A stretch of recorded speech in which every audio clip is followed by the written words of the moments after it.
Ya. Alright guys, jadi hari ni kita ada buah nangka. Yang ni sebenarnya ada orang bagi lah. Tak tahu lah nak cakap macam mana, tapi ikutkan dia punya saiz agak besar juga. Kalau dalam bahasa Jawa kita panggil apa ya? Nangka? Oh ya? Nongko. Sini ya. Nongko. Nongko. Kangguri ke ya? Gori matang. Gori matang ya kah? Ni berapa kilo ni ya? 7 kilo. 7 kilo nongko. Dah bahasa Jawa kita panggil gori. So yang ni dia macam dah ada garisan macam crack sikit. Jadi dia punya bau pun dah sampai.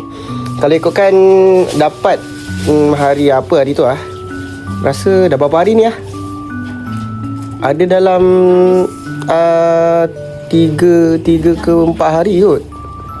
Ada 4 hari ada. Iran. Hari Jumaat hari Khamis malam tu. Khamis, lepas tu Jumaat, Sabtu, Ahad, Isnin. So dah 4 hari. Ikutkan 3 hari tu dah okey lah. Ni macam dah lambat sikit. Tengok kalau macam ni ada lebam-lebam sikit lah. So kita tengok macam mana. Cak buka.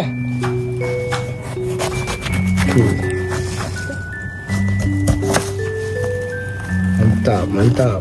Wah. So yang ni buah favourite ayah aku. Tahulah dia nak proses. So orang bagi, kita pun ambil lah. Terima kasih. Mana sponsor memang tak pergi next time boleh bagi lagi. Tapi janganlah bagi banyak sangat, memang tak larat habiskan ni. Tapi thank you. Tengok. Wah.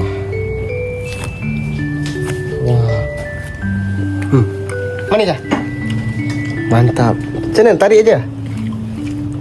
Ni okey. Okey ni.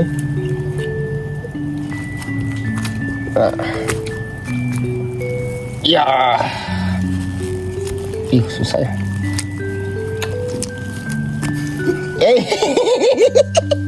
Okey, so kalau ikutkan nangka ni dia berangin tau. Tak ada. Nangka tak ada angin ke? Bau ni. Tak, aku cakap bawah ni. Tapi ada orang kata macam berangin, tak boleh makan banyak-banyak sangat.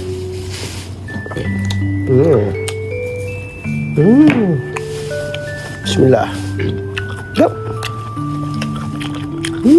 Manis lah dia punya rasa. Kali ni manis. Dia masak elok lah ni kiranya.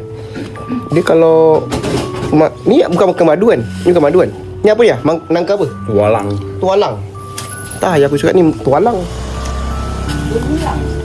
Belulang. Belulang ke tualang? Belulang. Macam mana? Apa sebab belulang? Dia apa? Besar. Ada nangka yang kecil-kecil lah. Habis kalau nangka madu ya? Lagi manis. Besarnya? Dia panjang sikit. Dia panjang. Bukan belulang tu keras. Kalau belulang tu keras. Yang manis banyak ni. Ni kau balik. Baik sangat ni. Tinggal lah sini. Ni dia punya biji. Dia punya biji. Nak pakai kan? Tahu? Nak pakai kan? Tahu? Dia ada macam getah-getah juga Tapi dia dah masak, dia punya getah taklah banyak sangat. Oh, thank you. Kena buat macam ni kan? Boleh buat macam ni ya? Getah lah.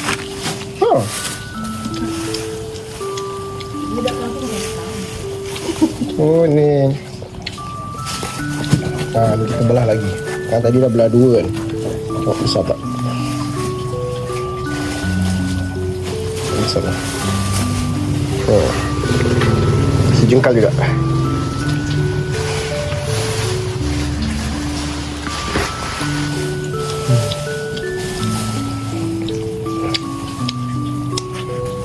Mantap. Manis. Yalah. Sas.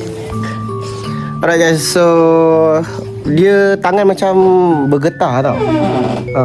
Pegang sikit je pun, tak pegang banyak pun. Pegang macam seulas tu kan, dia bergetah lagi. Nak kata banyak tak banyak lah, tapi memang kalau basuh air kosongnya minta lepas. So cara dia kena basuh guna minyak masak. Pakailah minyak masak yang dah digunakan tu kan. Kita gosok-gosok guna tangan, jangan sabun dulu. Guna tisu boleh, gosok-gosok guna tisu 2 tangan. Lepas dah guna minyak tu, rasa macam dah sekata kan minyak tu kan, dah lumur kat tangan, rasa-rasa bergetar tu, lepas tu baru cuci guna sabun. Lepas tu dia baru okey. So mana tahu kan, korang makan tiba-tiba bergetah tak tahu nak buang, guna minyak masak. Biasanya kat kampung-kampung mungkin senang cari, tapi kalau kat bandar-bandar, kat pasar raya mungkin ada lah. Ada sikit ada. Mantap.